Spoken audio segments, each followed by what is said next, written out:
എല്ലാവരെയും സോപ്പിടുക, അതിനെ ചട്ടവും നിയമവും ഒന്നും നോക്കാതിരിക്കുക എന്നതാണ് ദിവ്യ അയ്യരുടെ പ്രത്യേകതയെന്ന് എന്റെ ഇല്ലാത്ത ബുദ്ധിയിൽ ഒരു ഐഡിയ തോന്നുന്നുണ്ട്. ഒരുപക്ഷെ ആ സോപ്പിടൽ പ്രക്രിയയുടെ ഭാഗമായാവാം മുഖ്യമന്ത്രി പിണറായി വിജയൻ ഔദ്യോഗിക സന്ദർശനത്തിന് വിഴിഞ്ഞം പോർട്ടിലേക്ക് എത്തിയപ്പോൾ ഭാര്യയെയും മകളെയും കൊച്ചുമകളെയും ഒക്കെ കൂട്ടിക്കൊണ്ടുപോരാൻ ദിവ്യ ക്ഷണിച്ചത്.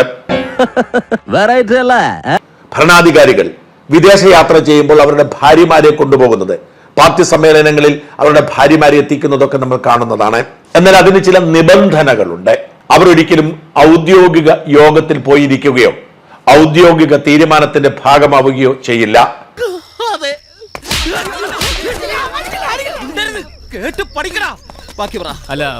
അമേരിക്കൻ പ്രസിഡന്റിന്റെ ഭാര്യ ഇവിടെ എത്തിയാൽ ഇവിടുത്തെ പ്രധാനമന്ത്രിക്ക് ഭാര്യയുണ്ടെങ്കിൽ അവരോടൊപ്പമായിരിക്കും സഹവർത്തിത്വം.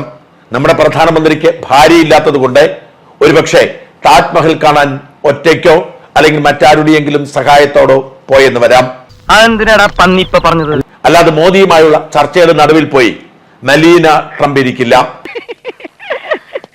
പിണറായിയുടെ ഭാര്യയും മകളും കൊച്ചുമകനും പിണറായിക്കൊപ്പം ഔദ്യോഗിക വാഹനത്തിൽ കയറി വന്നു എന്നത് മാത്രമല്ല, അവർ വിഴിഞ്ഞം പദ്ധതിയുടെ എല്ലാ പ്രദേശവും ചുറ്റിക്കറങ്ങി എന്നത് മാത്രമല്ല, അതിനുശേഷം നടന്ന ഔദ്യോഗിക വിലയിരുത്തൽ യോഗത്തിൽ ഒന്നാം നിരയിൽ തന്നെ അവരും ഇരുന്നു എന്നത് ഗുരുതരമായ വിഷയമാണ്.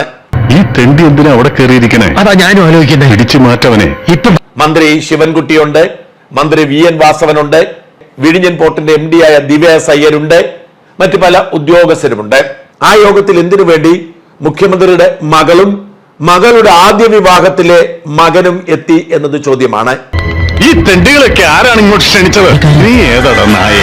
പ്രത്യേകിച്ച് സ്കൂൾ വിദ്യാർത്ഥിയായ എട്ടും പൊട്ടും തികയാത്ത ഒരു കൊച്ചു ചെറുക്കൻ. മുഖ്യമന്ത്രി എവിടെ വിദേശയാത്ര ചെയ്താലും ഭാര്യയെ മാത്രമല്ല മകളെയും ഈ കൊച്ചുമകനെയും കൂട്ടിക്കൊണ്ടു പോവാറുണ്ട്. ഈ യാത്രയിൽ ഇവർക്ക് വേണ്ടി മുടക്കുന്ന ചെലവ് സർക്കാരിന് ബാധ്യതയില്ലെങ്കിൽ കുഴപ്പമൊന്നുമില്ല. എന്നാൽ ഒരു ഔദ്യോഗിക യോഗത്തിൽ മുഖ്യമന്ത്രി അധ്യക്ഷം വഹിക്കുമ്പോൾ ഭാര്യയും മകളും കൊച്ചുമകനും ആ യോഗത്തിന്റെ മുൻനിരയിലിരിക്കുന്നത്, യോഗത്തിൽ പങ്കെടുക്കുന്ന മറ്റുദ്യോഗസ്ഥർ പിൻനിരയിലിരിക്കുന്നത് അങ്ങേയറ്റം അവഹേളനമാണ്. നിയമ സംവിധാനത്തോടും ഭരണ സംവിധാനത്തോടുമുള്ള അവഹേളനം.